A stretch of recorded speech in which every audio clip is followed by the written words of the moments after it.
प्रश्न संख्या 1 है, शिक्षा का शाब्दिक अर्थ, व्यापक अर्थ तथा परिभाषा बताइए। शिक्षा का शाब्दिक अर्थ। शिक्षा शब्द अंग्रेजी भाषा के एजुकेशन शब्द का हिंदी रूपांतरण है। एजुकेशन शब्द की उत्पत्ति लैटिन भाषा के एजुकेटम शब्द से हुई, जिसका अर्थ है शिक्षित करना।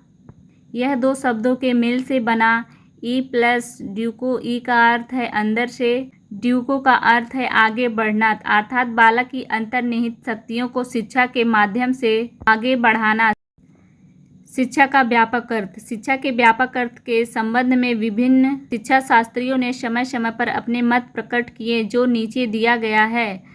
शिक्षा की परिभाषा। शिक्षा की महत्वता को देखते हुए विभिन्न शिक्षा शास्त्रियों ने शिक्षा के संदर्भ में निम्न परिभाषा दी। सुकरात के अनुसार शिक्षा का अर्थ संसार के उन सर्वमान्य विचारों को प्रकाश में लाना जो व्यक्ति के मस्तिष्क में स्वभावतः होते हैं। प्लेटो के अनुसार शिक्षा शरीर, मानसिक तथा बौद्धिक विकास की एक प्रक्रिया है। अरस्तु के अनुसार शिक्षा का अर्थ है स्वस्थ शरीर में स्वस्थ मन का निर्माण करना। रूसो के अनुसार जीवन ही शिक्षा है। हर्बर्ट के अनुसार अच्छे नैतिक चरित्र का विकास ही शिक्षा है। हार्मोनियस के अनुसार शिक्षा संपूर्ण मानव का विकास है। महात्मा गांधी के अनुसार शिक्षा से मेरा अभिप्राय बालक तथा मनुष्य के शरीर, मन और आत्मा में अंतर्निहित सर्वोच्च अंश का संपूर्ण प्रकटीकरण है। उच्चतम शिक्षा वह है जो हमें केवल सूचना ही नहीं देती, वरन हमारे जीवन के समस्त पहलुओं को सम व सुडौल बनाती है। प्रश्न संख्या 2 है, मनोविज्ञान का अर्थ तथा परिभाषा बताइए। मनोविज्ञान शुरू से ही विकासशील रहा है। विकास के विभिन्न स्तरों पर इसका भी स्वरूप बदलता रहा है। यही कारण है कि समय समय पर मनोविज्ञान पर भिन्न भिन्न परिभाषाएं प्रस्तुत की जाती हैं। मनोविज्ञान क्या है, इसका वास्तविक स्वरूप तथा प्रकृति क्या है, इन प्रश्नों का उत्तर विभिन्न समय के वैज्ञानिकों ने विभिन्न प्रकार से दिया है। मनोविज्ञान का संबंध प्राणियों की प्रकृति के वैज्ञानिक अध्ययन से है। मनोविज्ञान शब्द अंग्रेजी भाषा के साइकोलॉजी शब्द का हिंदी रूपांतरण है। साइकोलॉजी वस्तुतः यूनानी शब्दों साइकी प्लस लोगस के संयोग से बना है। साइकी का अर्थ है आत्मा और लोगस का अर्थ है अध्ययन अथवा विचार विमर्श। इस प्रकार साइकोलॉजी का अर्थ हुआ आत्मा के विषय में विचार विमर्श या अध्ययन करना। मनोविज्ञान की परिभाषाएं। मैकडूगल के अनुसार मनोविज्ञान आचार तथा व्यवहार का यथार्थ विज्ञान है। वुडवर्थ के अनुसार मनोविज्ञान वातावरण से संबंध में व्यक्ति की क्रियाओं का वैज्ञानिक अध्ययन है।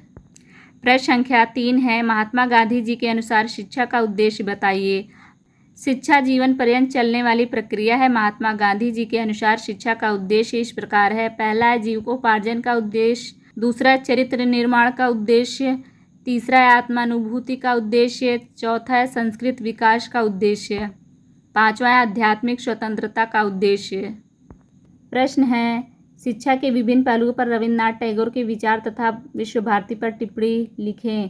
पहला है धार्मिक शिक्षा, दूसरा है नैतिक शिक्षा, तीसरा है जन शिक्षा, चौथा स्त्री शिक्षा, पांचवा है ग्रामीण शिक्षा, छठवां है राष्ट्रीय शिक्षा, सातवां है अंतर्राष्ट्रीय शिक्षा। विश्व भारती रविन्द्रनाथ टैगोर के अनुभवों का साकार रूप है और विश्व में अपने ढंग की एक अनोखी संस्था है। 6 मई सन 1922 ईस्वी को उन्होंने विश्व भारती विश्वविद्यालय की स्थापना की है। विश्व भारती के निम्न उद्देश्य: पहला, ग्रामीण जीवन का पुनरुत्थान, दूसरा है पूर्व की संस्कृतियों का अध्ययन, विशेष रूप से भारतीय अध्ययन, तीसरा है अंतर्राष्ट्रीय शिक्षा, चौथा है राष्ट्रीय शिक्षा।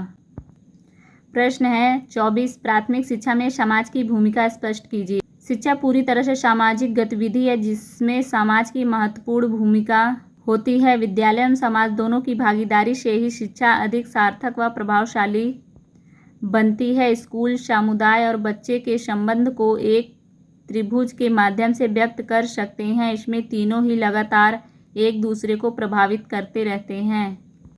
बच्चे, विद्यालय एवं समुदाय।